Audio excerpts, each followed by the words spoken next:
ఓం గం గణపతియే నమః. శ్రోతలకు నమస్కారం. మన ఛానల్కు స్వాగతం. శ్రీ స్కాంద మహాపురాణం బ్రహ్మఖండం 15వ భాగం ధనుష్కోటి మహత్యము దుర్వినీత సుమతి కథ. యజ్ఞదేవుడి ఇట్లు అడిగెను. పరాపర విషక్షణుడా మహాప్రాజ్ఞ దుర్వాస ఋషి, ఈ దుర్వినీతుడను వాడు ఎవడు? గురువు భార్యను పొందినవాడు ఎవడు? ఎవని కుమారుడు ఇతడు? ధనుష్కోటిలో స్నానము వలన ఆ బ్రాహ్మణుడు ఆ క్షణములోనే గురుశ్రీ గమన సంభవమైన పాపము నుండి ఎట్లు ముక్తుడైనాడు? శ్రద్ధ కలిగిన నాకు దీనిని సవివరంగా చెప్పవలసినది అని అనగా దుర్వాసుడు ఇట్లు చెప్పసాగెను. పూర్వము పాండ్యదేశంలో బహుశ్రుతుడైన ఒక బ్రాహ్మణుడు ఉండేవాడు. అతడి పేరు ఇద్మవాహుడు. అతని భార్య రుచి. అతని కుమారుడు దుర్వినీతుడు అని పేరు గలవాడు. ఇతని చిన్న వయసులోనే తండ్రి చనిపోగా దుర్వినీతుడు తన తండ్రి ఔర్ధ్య దైహిక కర్మలు నిర్వర్తించి కొంతకాలము విధవ అయిన తల్లితో ఇంటిలో ఉండెను. వర్షములు లేనందువలన 12 సంవత్సరములు దుర్భిక్షము ఏర్పడినది. ఓ ద్విజోత్తమ, అతడు తల్లితో పాటు వేరు ప్రదేశములకు వెళ్ళెను.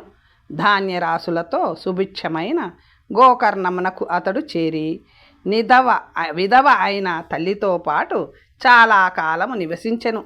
తరువాత బహుతిథులతో కూడిన కాలము గడిచిన దుర్వినీతుడు పూర్వ దుష్కర్మ పరిపాకము వలన మూఢబుద్ధి గలవాడు, మన్మథ బాణములతో కొట్టబడిన శరీరము కలవాడై, రాగముతో వికృతమైన మనస్సు కలవాడై, పాతకి వద్దంటున్న తల్లిని బలవంతముగా లాగి కామమోహితుడై మిథున కర్మ ద్వారా అనుభవించినాడు. రేతఃపతనమైన తరువాత ఖిన్నుడైన ఆ దుర్వినీతుడు మనసులో పాపం గురించి ఆలోచించుచు మిక్కిలి దుఃఖముతో ఏడ్చెను.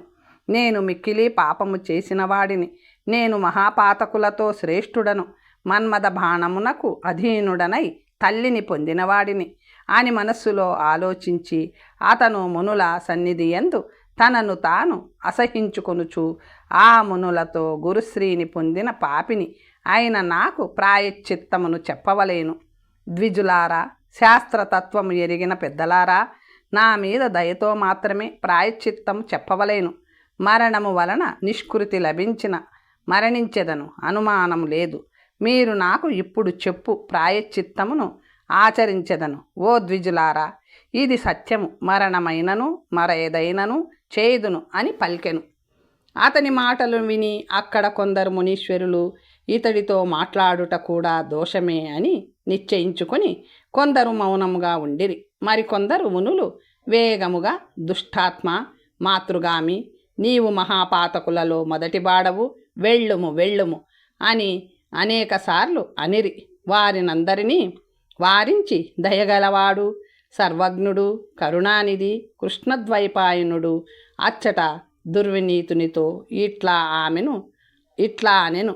నీవు రామసేతువునకు ధనుష్కోటికి మీ తల్లితో పాటు త్వరగా పొమ్ము. మాఘమాసంలో సూర్యుడు మకర రాశి యందు ఉండగా 1 నెల రోజులు నిరంతరముగా జితేంద్రియుడవై క్రోధమును జయించిన వాడవై పరద్రోహమును వదలి ఆహారం లేకుండా మీ తల్లితో కూడి స్నానము ఆచరించుము. గురుశ్రీ గమన దోషము నుండి పవిత్రుడవు కాగలవు. సేతు స్నానంతో నశించని పాతకము లేదు. శృతి స్మృతి పురాణములలో ధనుష్కోటి ప్రశంస చాలాసార్లు చెప్పబడినది. పంచమహాపాతకములను నశింపచేయునది. అందువలన నీవు నీ తల్లితో కలిసి ధనుష్కోటికి పొమ్ము. వేదవాక్యముల వలె నా మాటను ప్రమాణముగా స్వీకరించుము. ఓ బ్రాహ్మణపుత్ర, శ్రీరామ ధనుష్కోటి యందు స్నానము చేసిన వానికి మహాపాతక కోటులు కూడా లక్ష్యము కావు. అందురు కదా. స్మృతి యందు మన్వాది స్మృతులలో మరొక ప్రాయశ్చిత్తము చెప్పబడినది. అందువలన మహాపాతక నాశిని అయిన ధనుష్కోటికి నీవు వెళ్ళుము అని వ్యాసుడు చెప్పగా దుర్వినీతుడు వ్యాసునకు నమస్కరించి తల్లితో సహా ధనుష్కోటికి వెళ్ళెను. సూర్యుడు మకర రాశి యందు ఉండగా మాఘమాసమునందు నెల రోజులు నిరంతరము తల్లితో కూడి నిరాహారుడు, జితక్రోధుడు, జితేంద్రియుడు శ్రీరామ ధనుష్కోటి యందు సంకల్పపూర్వకముగా స్నానము చేసెను. రామనాథుని 3 కాలములందు భక్తిపూర్వకముగా నమస్కరించుచు నెల చివర వారణ చేసి తల్లితో సహా శుద్ధమైన బుద్ధి కలవాడై వ్యాసునకు తన వృత్తాంతమును తెలుపుటకై తిరిగి అతని దగ్గరకు వచ్చెను. వ్యాసునకు నమస్కరించి ఆ దుర్వినీతుడు ఈ విధముగా అనెను.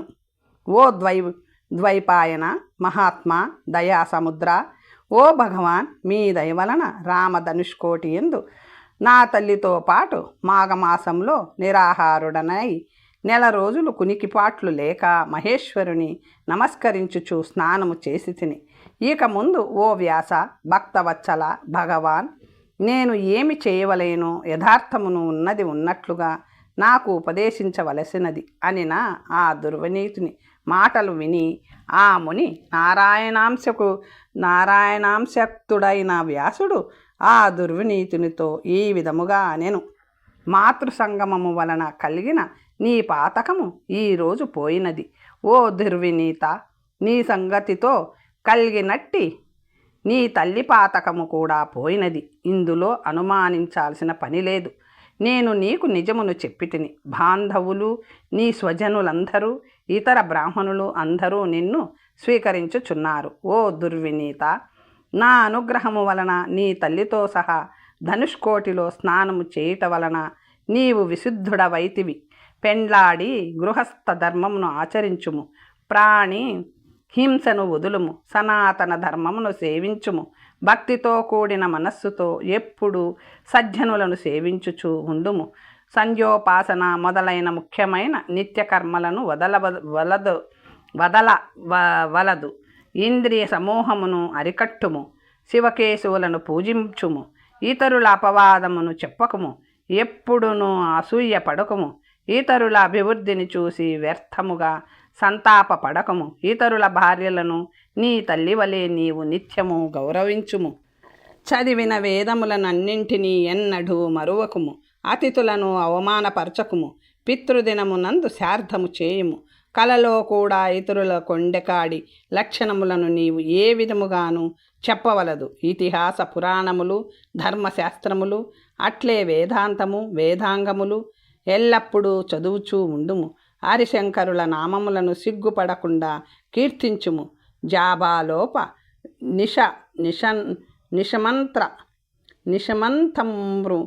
నిశమంత్రములతో త్రిపుండ్రములను పైకి తీయుము. ఎప్పుడూ రుద్రాక్షలను ధరించి శౌచాచార పరుడవు కమ్ము. తులసితో బిల్వ పత్రములతో నారాయణ హరులను ఇద్దరిని ఒకేసారి 2 సార్లు లేదా 3 కాలములందు పూజించుము. శంభు నారాయణుల ఎదుట తులసీ దళములతో కూడిన భగవత్పాదోదకముతో తడిసిన నైవేద్యమును ఎప్పుడు భుజించుము. అన్న విశుద్ధి కొరకు వైశ్వ దేవము అను బలిని నీవు ఆచరించుము. ఇంటికి వచ్చిన బ్రహ్మనిష్ఠులైన యతీశ్వరులను అన్నములతో తృప్తిపరచుము. వృద్ధులైన ఇతర అనాథలను, రోగులను, బ్రహ్మచారులను అన్నముతో తృప్తిపరచుము. నీవు మాతృ శుశ్రూషను చేయుము. ఔపాసనా పరుడవు కమ్ము. ప్రణవముతో కూడిన పంచాక్షర మహామంత్రమును, అట్లే అష్టాక్షర మహామంత్రములు, ఇతర మంత్రములను, మంత్రాది దేవతలను కూడా ధ్యానము చేయుచు పరిశుద్ధుడవై జపింపుము. స్మృతులలో చెప్పబడిన ఇతర ధర్మములను కూడా ఎల్లప్పుడూ ఆచరించుము. ఈ విధముగా చేసిన నీకు దేహాంతమునందు ముక్తి లభించును. ఇక చాలు అని వ్యాసముని చెప్పగా దుర్వినీతుడు అతనికి నమస్కరించి ఆయన చెప్పినదంతయును చేసి దేహాంతమునందు ముక్తిని పొందెను. అతడి తల్లి కూడా ధనుష్కోటి యందు స్నానమాడి మరణము రాగానే మరణించి మరలా పుట్టుక రానటువంటి పరమమైన ముక్తిని పొందినది. ఈ విధముగా దుర్వినీతునికి అతడి తల్లికి ధనుష్కోటి స్నానము వలన ముక్తి లభించుట గూర్చి ఓ యజ్ఞదేవ, నేను నీకు చెప్పి తిని, నీవు కూడా ఈ నీ కుమారుని బ్రహ్మహత్య నుండి విశుద్ధి కొరకు విమోచనమును ఇచ్చు ధనుష్కోటికి తీసుకొని పొమ్ము. ఓ బ్రహ్మాన్, సింధు ద్వీపుడు ఇట్లు అనెను అని దుర్వాసుడు అనగా, యజ్ఞదేవుడు తన కుమారుని తీసుకొని ముక్తిని ఇచ్చు రామ ధనుష్కోటికి వెళ్ళి అక్కడ ఆ బ్రాహ్మణుడు 6 నెలలు నివాసముండెను. ఓ శృగాల ప్లవంగములారా, కుమారునితో నృగాల ప్లవంగములారా, కుమారునితో పాటు నియమముగా ఉండిరి. కొడుకుతో పాటు అతడు ధనుష్కోటి ఎందు 6 నెలలు స్నానము చేసెను. 6 నెలల చివర అశరీరవాణి యజ్ఞదేవునితో, యజ్ఞదేవుని బ్రహ్మహత్య విముక్తమైనది. నీ పుత్రుని యొక్క బంగారపు దొంగతనము, సురాపానము, కిరాతి సంగమము వలన వచ్చిన పాపము విముక్తమైనది. నీ కుమారుడు ఇతర పాపముల నుండి ముక్తుడైనాడు. ఓ బ్రాహ్మణ శ్రేష్ఠ, యజ్ఞదేవ, నీవు అనుమానించవలదు అని పలికి అశరీరవాణి విరమించినది. ఆ అశరీరవాణి వాక్యమును ఆ యజ్ఞదేవుడు వినెను. సంతుష్టుడై అతడు కుమారునితో పాటు రామనాథుని సేవించి ధనుష్కోటికి నమస్కరించి కుమారునితో కూడిన వాడై సంతోషముతో తన దేశమునకు, తన గ్రామమునకు, తన ఇంటికి బయలుదేరి వెళ్ళెను.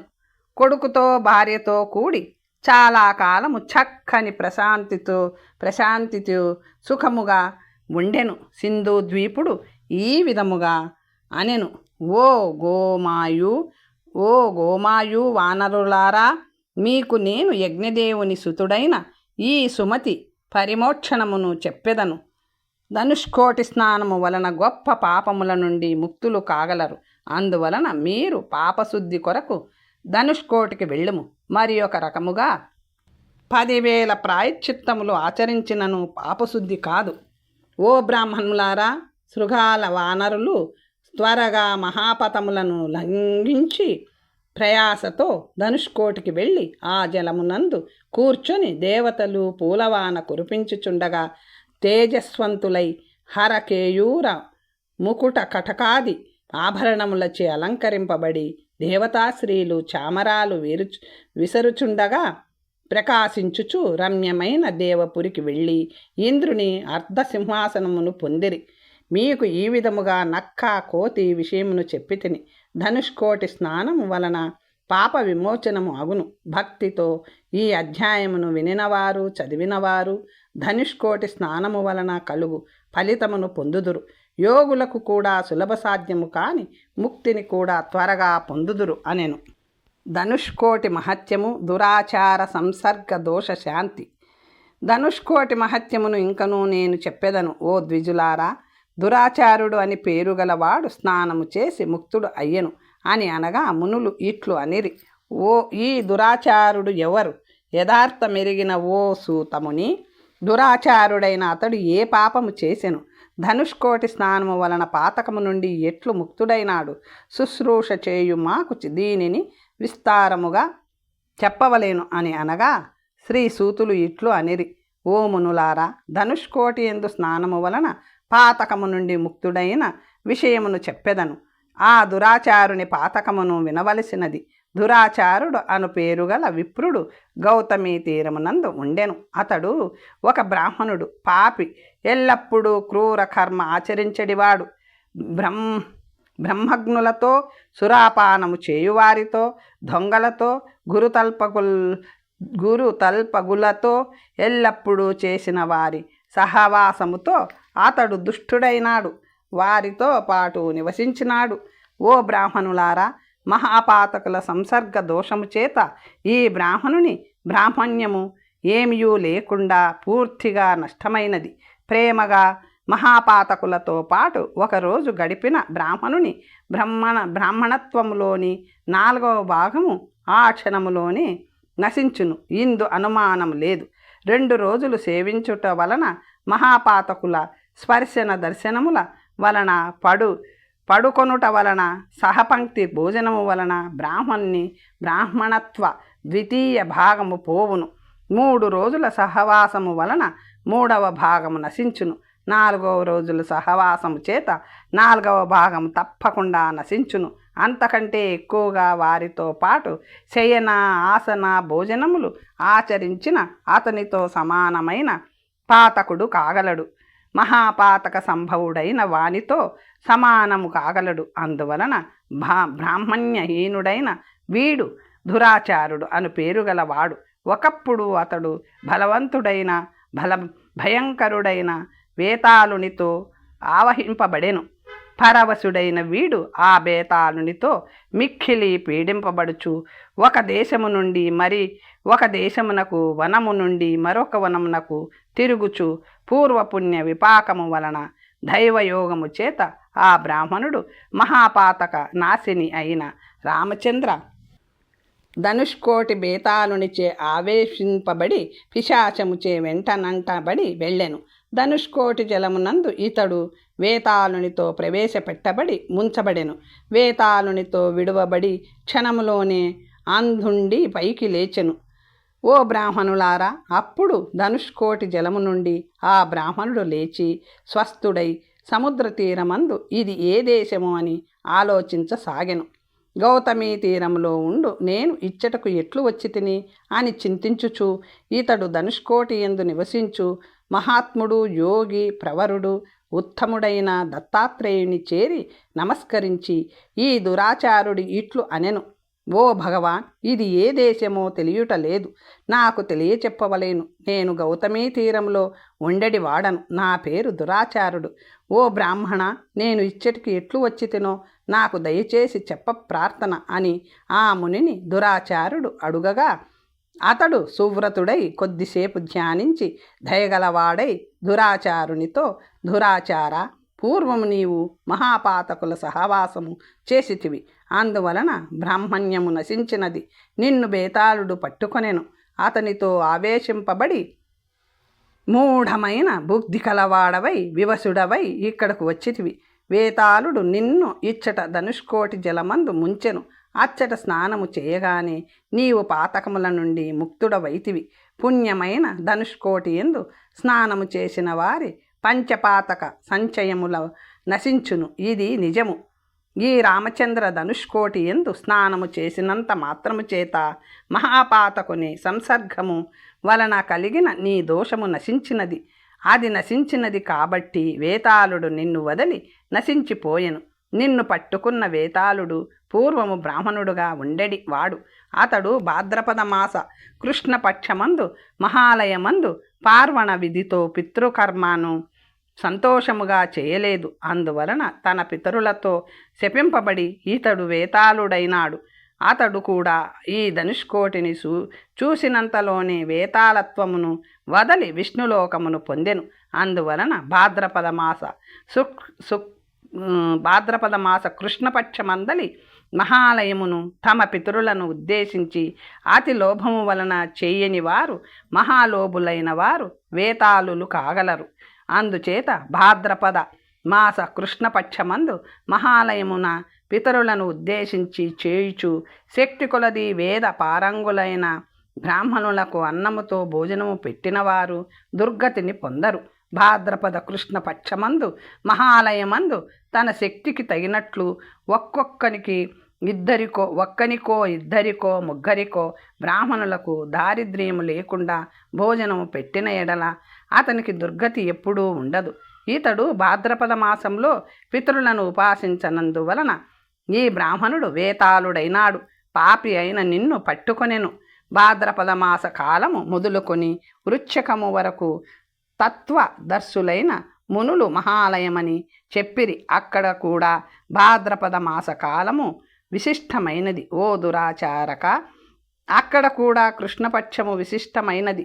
శుభమైన భాద్రపద కృష్ణపక్షమందు ప్రథమ తిథియందు భక్తిపూర్వకముగా మహాలయ శార్థము చేసిన వాని కర్మతో సర్వపావనుడైన అగ్ని సంతుష్టుడు కాగలడు. అతడు చేసినవాడు వహ్ని లోకమును చేరి వహ్నితో సహా కూడి ఆనందించును. అతనికి అగ్నిదేవుడు సర్వైశ్వర్యములను ఇచ్చును. ప్రథమ తిథియందు మహాలయము చేయని నరుని గృహమును, సంపదను, క్షేత్రాధికమును అగ్ని దహించును కూడా. మహాలయ ప్రథమ తిథియందు వేదజ్ఞుడైన బ్రాహ్మణుడు భుజించిన పితరులు దశకల్ప సహస్రముల కాలము తృప్తిని పొందుదురు. ద్వితీయమందు మహాలయ శార్థము చేసిన వాణి భక్తికి భవానీపతి అయిన ఈశ్వరుడు సంతుష్టుడు కాగలడు. మహాలయ శార్థము చేసిన వాడు కైలాసమునకు చేరి శివునితో కూడి ఆనందించును.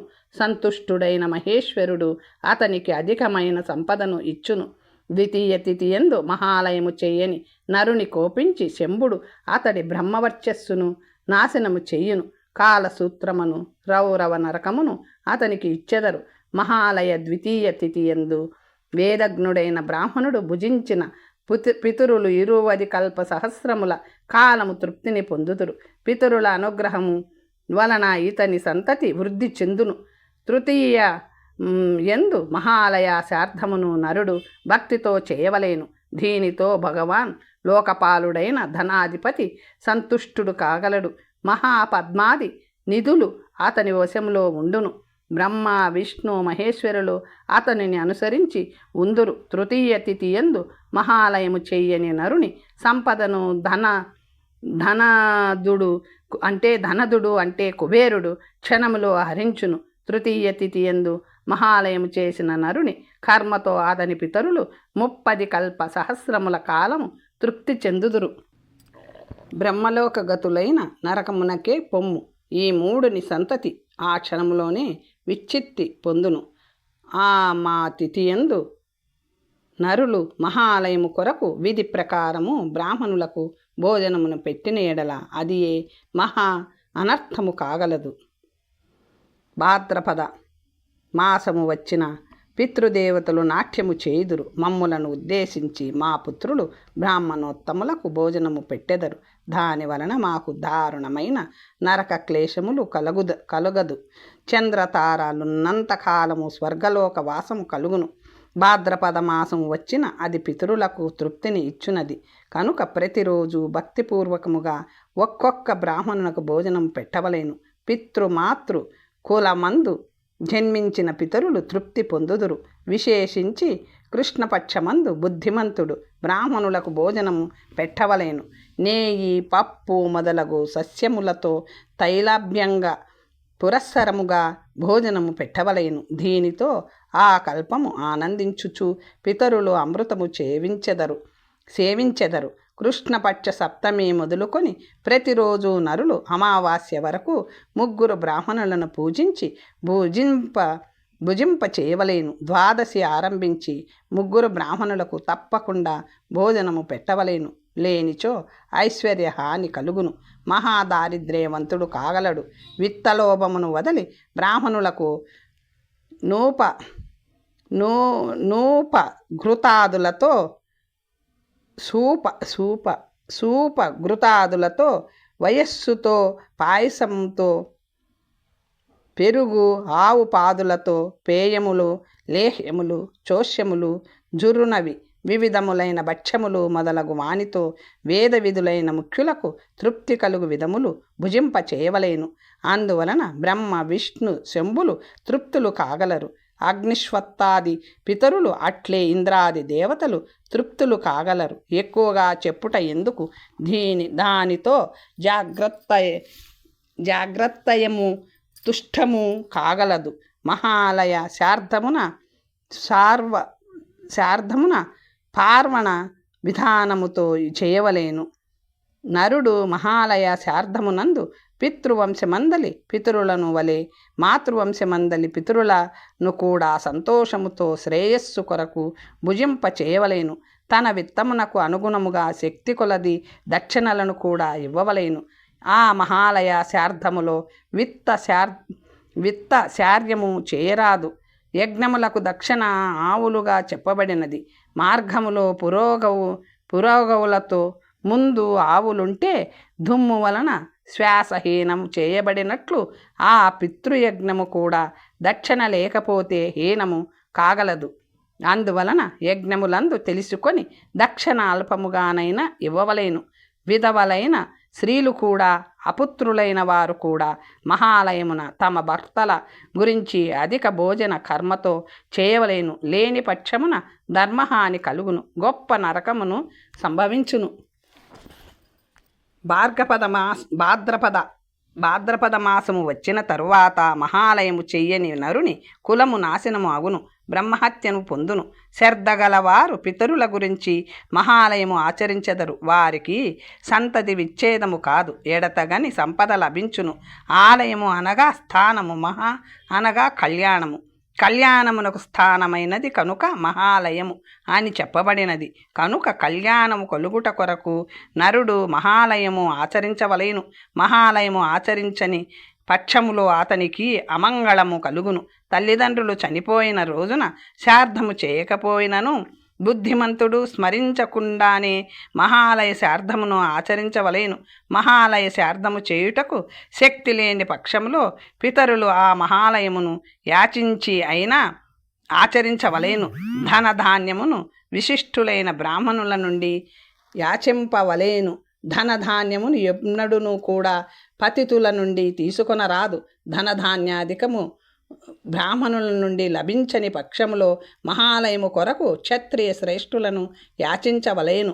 ఇచ్చువారు రాజులే లేని పక్షములో వైశ్యుల నుండి అయినా యాచించవలెను. లోకములో వైశ్యులు కూడా ఇచ్చువారు లేని పక్షములో పితరులను తృప్తి కొరకు గోవుల గ్రాసమును గడ్డిని భాద్రపద మాసంలో ఇవ్వవలెను. లేని పక్షములో బయటికి పోయి అడవిలో ఏడ్వవలెను. చేతులతో తన కడుపును కొట్టుకొనుచు కన్నీరు కార్చుచు ఆ అరణ్య ప్రదేశములందు గట్టిగా నరుడు ఈ విధముగా చెప్పవలెను. మా కులానికి చెందిన పితరులందరూ నా మాట వినవలెను. నేను దరిద్రుడను, కృపణుని, సిగ్గులేని వాడిని, క్రూర కర్మ ఆచరించిన వాడిని. పితరులకు ప్రీతిని పెంచే భాద్రపద మాసము వచ్చినది. మహాలయ శ్రాద్ధము చేయుటకు నాకు శక్తి లేదు. భూమి అంతా తిరిగినా నాకు ఏమీ లభించలేదు. అందువలన మహాలయ శ్రాద్ధమును మీ కొరకు నేను చేయుటలేదు. మీరు దయగలవారైనా ఈ పనిని మీరు క్షమించగలరు. దరిద్రుడు కూడా ఇట్లే అరణ్య ప్రదేశములందు రోధించవలెను. అతని రోధన విని అతని కులంలో పుట్టిన పితరులు సంతుష్టులై దేవతలు అమృతమును త్రాగి తృప్తులైనట్లు తృప్తులు కాగలరు. బ్రాహ్మణుల సమూహము మహాలయము కొరకు భుజించిన తృప్తి చెందినట్లు గోగ్రాస అరణ్య రోదనములతో కూడా పితృదేవతలకు తృప్తి కలుగును. భాద్రపద మాసమందు సూతకాదుల వలన విఘ్నము వచ్చిన సూతకపు రోజులు గతించిన తరువాత వృశ్చిక పర్యంతము మహాలయము చేయవలెను. బుధుడు మహాలయము కొరకు 9 మంది బ్రాహ్మణులను వరుణము చేయవలెను. పితరుని కొరకు ఒక బ్రాహ్మణుని, పితామహుని కొరకు మరొకని, ప్రప్రపితామహుని కొరకు ఒక బ్రాహ్మణుని వరణము చేయవలెను. మాతామహుని కొరకు ఒక బ్రాహ్మణుని వరణము చేయవలెను. మాతృపితామహుని కొరకు ఒక బ్రాహ్మణుని వరణము చేయవలెను. తల్లి ప్రప్రపితామహుని మహుని గురించి ఒకనిని వరణము చేయవలెను. అట్లే విశ్వేదేవుల కొరకు 2 బ్రాహ్మణులను వరణము చేయవలెను. విష్ణువు కొరకు వేదవిత్తముడైన ఒక బ్రాహ్మణుని ఎన్నుకొనవలెను. ఈ విధముగా మహాలయ శ్రాద్ధమందు 9 మంది బ్రాహ్మణులను ఎన్నుకొనవలెను. లేదా పితృవర్గము కొరకు ఒక బ్రాహ్మణుని ఎన్నుకొనవలెను. మాతామహుడు మొదలగు వారి కొరకు ఒక బ్రాహ్మణుని నిర్ణయించుకొనవలెను. విశ్వేదేవుల కొరకు ఒకనిని, విష్ణువు కొరకు ఒకనిని ఎన్నుకొనవలెను. ఈ విధముగా మహాలయమునందు 4 బ్రాహ్మణులను ఎన్నుకొనవలెను. బుద్ధిమంతుడు, వేద సంపన్నులు, సుశీలులు అయిన బ్రాహ్మణులను నిశ్చయించుకొనవలెను. దుశ్శీలులను ఎన్నుకున్న వాడు శార్ధఘాతకుడు అగును.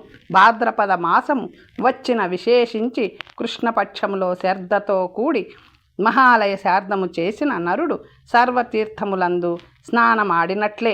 ఓ దురాచార మహామతి, ఈతడు అగ్ని సోష్ఠమాది 100 యజ్ఞములు ఈతడు చేసినట్లే. తులాపురుష ముఖ్యములైన దానములు కూడా ఈతడు చేసినట్లే. చాంద్రాయణాది కృచ్ఛ్రముల ఈతడు ఆచరించినట్లే. అనుమానము లేదు. సాంఘములైన 4 వేదములు చదివిన ఫలము లభించును. అట్లే గాయత్రి మొదలగు మహామంత్ర జప పుణ్యం కూడా లభించును. ఇతిహాస పురాణముల పారాయణం ఫలము లభించును. భూమిపై మహాలయముతో సమానమైన పుణ్యవృతము మరొకటి లేదు. మహాలయము వలన బ్రహ్మ, విష్ణు, మహేశాన లోకముల ప్రాప్తి కలుగును. మహాలయాధిక శార్థము నిత్యము కామ్యము కూడా. అందువలన అది చెయ్యకపోయినచో గొప్ప ప్రత్యావాయము కలుగును. దీనిని చేయుట వలన అష్టమి తిథి యందు నరుడు మహాలయ శార్థము చేయవలేను. మృత్యుంజయుడు కృత్తికావాసుడు శంకరుడు దాని వలన సంతుష్టుడు కాగలడు. శంకరుని అనుగ్రహము వలన అతనికి కైవల్యము చేతి ఎందు ఉండినట్లే మహాలయ శార్థముతో సాక్షాత్ త్రయంబకుడు సంతోషపడిన 14 లోకములో అతనికి దుర్లభమైనది ఏమీ ఉండదు. మూఢ చేతనుడై అష్టమి యందు మహాలయము చేయనివాడు ఘోరమైన సంసార సాగరమునందు దుఃఖితుడై ఎల్లప్పుడూ మునుగును. భూమి యందు అతని కోరిక ఎన్నడును సిద్ధించదు.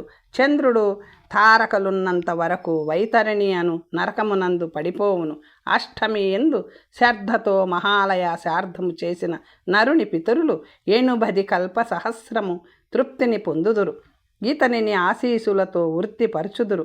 ఈతని విఘ్నము కూడా తొలగిపోవును. పితృగణములు ఎల్లప్పుడూ అవిచ్ఛిన్న సంతతిని ఇచ్చెదరు.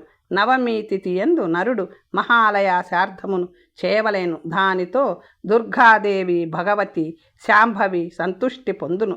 సంతుష్టి చెందిన దుర్గమహిష నందిని అతని క్షయ అపస్మార కుష్ఠాదులను క్షుద్ర ప్రేత పిశాచాలను నశింపచేయును. నవమి తిథి యందు మహాలయము చేయని నరుడు బ్రహ్మరక్షస్సుతో ఆపస్మారముతో పీడింపబడును. నిరంతరము అభిచార ఆర్త కృత్యములతో బాధింపబడును. నవమి తిథి యందు మహాలయ శార్థము చేసిన నరుని పితరులు 90 కల్ప సహస్రములు తృప్తిని పొందుదురు. పితృగణములు ఎల్లప్పుడూ అవిచ్ఛిన్న సంతతిని కూడా ఇచ్చెదరు.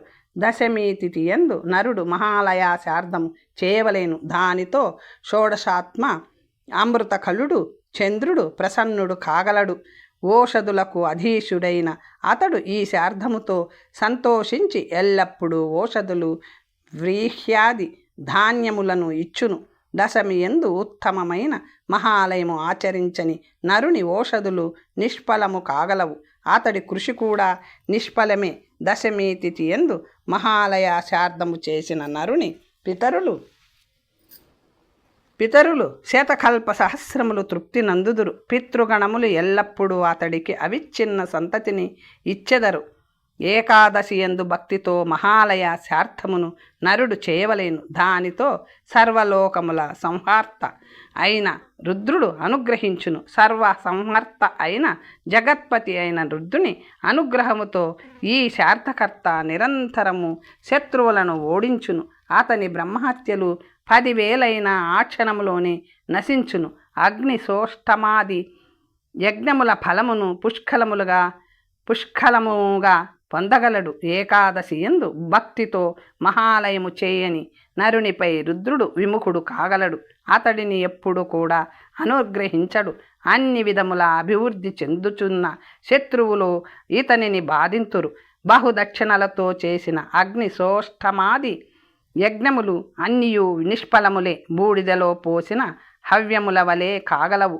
శార్థము చేయని దోషము వలన బ్రహ్మఘాతక తుల్యుడు కాగలడు. ఏకాదశి తిథి యందు మహాలయ శార్థము చేసిన నరుని పితరులు 200 కల్ప సహస్రములు తృప్తులు కాగలరు. పితృగణములు ఎల్లప్పుడూ అవిచ్ఛిన్న సంతతిని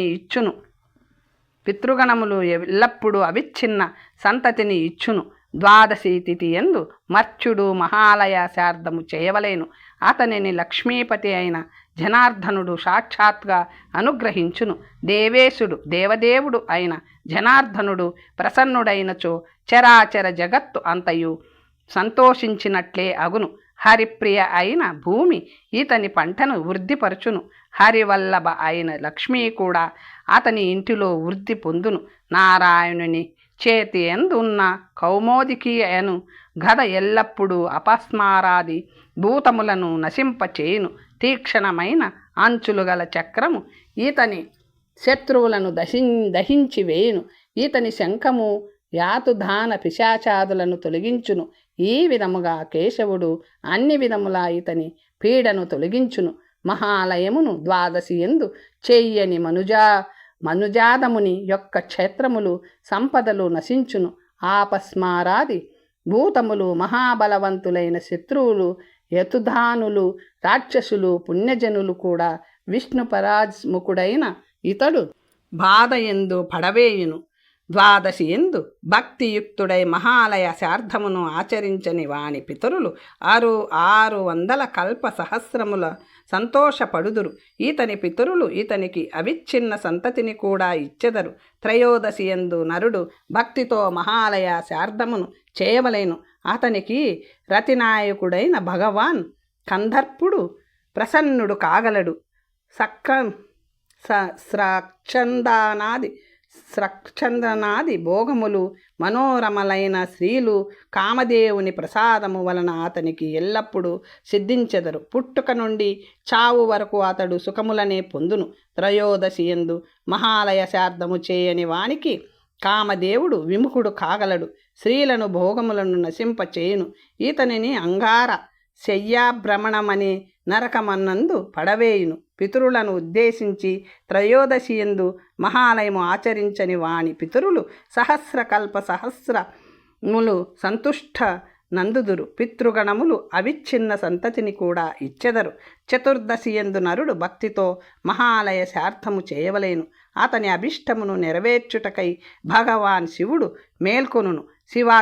శివజ్ఞానమును ఉపదేశించి సాయుధ్యము కూడా ఇచ్చును. చతుర్దశి మహాలయ శార్ధము వలన 10,000 సురాపానముల, 10,000 స్వర్ణస్థేయము, బంగారము, దొంగతనము, ఆ పాపము ఆ క్షణమునందే నశించును. చండాల వృషాల స్త్రీల సమాగమ దోషము కూడా నశించును. అశ్వమేధ సహస్రముల, 10,000 పుండరీక యాగముల పుష్కల ఫలసిద్ధి చతుర్దశి మహాలయము వలన లభించును. చతుర్దశి యందు మహాలయ శార్ధము చేయని నరుడు కల్పకోటి సహస్రము, అట్లే కల్పకోటి శతకాలము సంసారమనిడి పెద్ద చీకటి బావిలో పడిపోవును. ఆ మాయ యందు నరుడు మహాలయ శార్ధము ఆచరించవలేను. అతని పితరులు అనంతమైన తృప్తి లభించును. అనుమానము లేదు. దేవలోకంలో దేవతలకు అమృత స్వాధన వలన లభించు తృప్తి అనంతమైన. అట్టి తృప్తి అమావాస్య మహాలయము వలన లభించును. పితృదేవతలను నమస్కరించు అమావాస్య మహాపుణ్యప్రదమైనది. అది పరమశాంతమైనది, శివునకు మహా ఇష్టమైనది. ఆ మహాలయ శార్ధమునందు వేద విత్తములను భుజింప చేయవలేను. అందువలన పితరులకు అనంతమైన తృప్తి లభించును. శివుడు ఆనందించును. బ్రహ్మహత్యాది పంచపాతకములు నశించును. అన్ని యజ్ఞములు దక్షిణలతో కూడా విధానముగా చేసినట్లు కాగలవు. సనాతన సర్వధర్మములు విధి ప్రకారము అనుష్ఠింపబడినట్లు అగును. అమావాస్య దినమునందు మహాలయ శార్ధము చేసిన నరుడు ప్రత్యక్ బ్రహ్మ ఏకతను తెలుసుకొని సాయుధ్యమును పొందును. అచేతనుడై మహాలయ అమావాస్యను ఆచరించని వాని పితరులు బ్రహ్మలోక గతులై నరకమునకే పొమ్ము. ఈ మూఢుని సంతతి ఆ క్షణములోనే విచ్చిత్తి పొందును. ఆ అమాతిథి ఎందు నరులు మహాలయ కొరకు విధి ప్రకారము బ్రాహ్మణులకు భోజనము పెట్టిన ఎడల అది ఏ మహా అనర్థము కాగలదు. ఇష్టసిద్ధి కూడా కలుగును. అనుమానము లేదు. మహాలయము చేయుట వలన భూత వేతాల కాదులు, ఆపస్మార గ్రహములు, శాకిని ఢాకిని గణములు, యాతుధానులు, పిశాచములు, భయానకమైన వేతాళములు, అట్లే ఇతరములైన భూతములు కూడా ఆ క్షణములోనే నశించును. మహాలయ చేయుట వలన అధికమైన శ్రీని పొందగలడు. పూర్వము దశరథుడు అనురాజు వశిష్ఠుని ఉపదేశము వలన భాద్రపద మాసము రాగా మహాలయ శార్ధము చేసి లోకసమ్మతములైన రామాదులైన 4 పుత్రులను పొందెను. విశ్వాతి శాయి అయిన లక్ష్మిని ఉత్తమమైన కీర్తిని పొందెను. రాజసత్తముడైన యయాతి మహాలయము చేయుట వలన వంశవర్ధనులైన యదు ముఖ్యులైన మహాపుత్రులను పొందెను. శార్ద పుణ్యము వలన అనన్య దుర్లభమైన స్వర్గములను పొందెను. మహాలయ విధానము వలన దుష్యంతుడు భరతుని పొందెను. దమయంతి పతి అయిన నలుడు మహాలయ విధానము వలన మహత్తరమైన కష్టములను దాటి ఈ భూమిని తిరిగి పొందెను. ఘోరమైన కలిని పుష్కరుడు అను శత్రువును జయించెను. అతి ధార్మికుడైన ఇంద్రసేనుడు అను పేరు గల పుత్రుని పొందెను. హరిశ్చంద్ర మహారాజు మహాలయ విధానము వలన విశ్వామిత్రుడు చేసిన దుఃఖము నుండి ముక్తుడై సత్యవంతులలో శ్రేష్ఠుడైనాడు. చంద్రమతి అను భార్యను లోహితాశ్వుడను పుత్రుని పొందెను. కృతవీర్యసుతుడైన బలవంతుడు మహాలయ విధానము వలన అష్టాదశ ద్వీపములకు ఆధిపత్యమును పొందెను.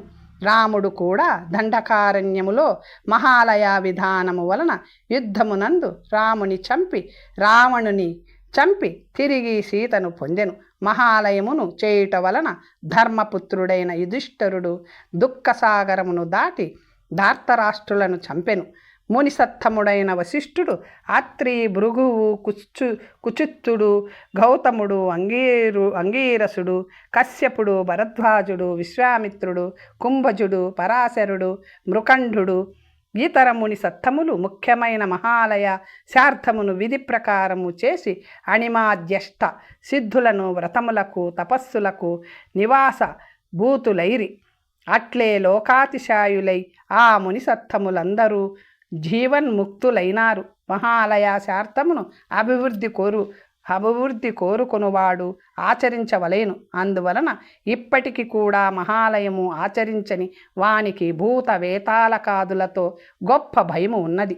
ఓ దురాచార, మహాలయము ఆచరించనందువలన వేతాళత్వాన్ని పొందుదురు. నిన్ను ఆవహించిన ఈ భూతము పూర్వజన్మలో బ్రాహ్మణుడై ఉండి వేదనిధి అని పేరు కలిగిన పుణ్యుడు. తన వాడైన భరద్వాజుని యొక్క కుశస్థలి అను పేరుగల గ్రామంలో నివసించుచు మహామనస్సు గల ఇతడు ఈ మహాలయ శార్థమును విధానము ప్రకారము చేయలేదు. అందువలన ఇతడు పితరుల శాపము వలన వేతాళత్వమును పొందెను. అందువలన ఓ దురాచార, భాద్రపద మాసమునందు పితరులను గూర్చి భక్తిపూర్వకముగా షడ్రసాన్నముతో బ్రాహ్మణులను భుజింప చేయవలేను. దానితో నీకు దారిద్ర్యము ఉండదు, నీవు సుఖివి కాగలవు. ఇక ముందు నీవు మహాపాతకి సంసర్గము చేయవలదు. వేతాళుడు పట్టుకొనుట వలన కలిగిన దుఃఖమును అనుభవించితివి కదా, నీవు వెళ్ళుటకు అనుమతించుచున్నాను. ఆలస్యము చేయకుండా నీ దేశమునకు పొమ్ము అని ముని అయిన దత్తాత్రేయ యోగి చెప్పగా అతడు అతనికి నమస్కరించి కృతార్థమైన అంతరాత్మతో తన దేశమునకు వెళ్ళెను. ఓ బ్రాహ్మణులారా, విప్రుడైన దురాచారుడు తన గృహమునకు వెళ్ళి వేతాళ భయమును వదిలిన వాడై, పాతకముల కవచము పోయిన వాడై, సంతుష్ట మనస్కుడై ఇతడు దత్తాత్రేయుడు చెప్పిన మార్గంలో పాతకి సంసర్గము వదిలి స్వాశ్రమ ఆచార తత్పరుడై రామచంద్ర ధనుష్కోటి తీర్థములో మునిగిన గౌరవము వలన దురాచారుడు దేహాంతమునందు పరమ ముక్తిని పొందెను. ఈ విధముగా మీకు పుణ్యమైన దురాచార విమోచనమును చెప్పితిని. ఈ ధనుష్కోటి పుణ్యప్రదమైనది, మహాపాతకములను నశింపచేయునది. అక్కడ స్నానము చేసినంత మాత్రము చేత దురాచారుడు విముక్తుడైనాడు. ధనుష్కోటి మహత్తు ఇంతయేనా? నిష్కృతి విహీనములైన పాపములను కూడా ఇది నశింపచేయును. ప్రాయశ్చిత్తము లేని పాపములను కూడా ధనుష్కోటి స్నానము నశింపచేయును. శూద్రుడు పూజించిన లింగమును కాని విష్ణువును కాని బ్రాహ్మణుడు నమస్కరించిన దానికి ప్రాయశ్చిత్తము లేదు. స్మృతులు పరమ ఋషులు చెప్పలేదు. అతడి ఆ పాపము కూడా ధనుష్కోటి స్నానము వలన నశించును. విప్రనింద చేసిన నరులకు ప్రాయశ్చిత్తము లేదు. విశ్వాసఘాతకులకు, కృతజ్ఞులకు నిష్కృతి లేదు. భార్యను పొందిన వానికి ప్రాయశ్చిత్తము లేదు. శూద్రాన్నము నిత్యమైన వానికి శృతి నిందారతులకు, కన్యా విక్రములకు, హయ విక్రయులకు, దేవ విక్రయులకు, వేద విక్రయమునందే నిరతులైన వారికి, ధర్మ విక్రయులకు, వ్రత విక్రయులకు, తీర్థ విక్రయులకు వీరందరికీ ప్రాయశ్చిత్తము లేదు. అయినను ధనుష్కోటి స్నానము వలన వారి పాపాలు నశించును. మాతృద్రోహి, పితృద్రోహి, యతి ద్రోహములందు ఆసక్తి గల వారికి, గురు నిందాపరులకు, శివ నిందారతులకు, విష్ణు నిందాపరులకు, యతి నిందారతులకు, సత్కథలను దూషించు వారికి ప్రాయశ్చిత్తము లేదు. వారికి ఇచ్చట ధనుష్కోటి ఎందు స్నానము వలన శుద్ధి కలుగును. ఈ విధముగా మీకు ధనుష్కోటి వైభవమును చెప్పితిని. భూమి ఎందు మానవుడు దీనిని విని అన్ని పాపముల నుండి ముక్తుడు కాగలడు అని సూతులు చెప్పిరి. తరువాత కథ వచ్చే భాగంలో తెలుసుకుందాం. నమస్తే.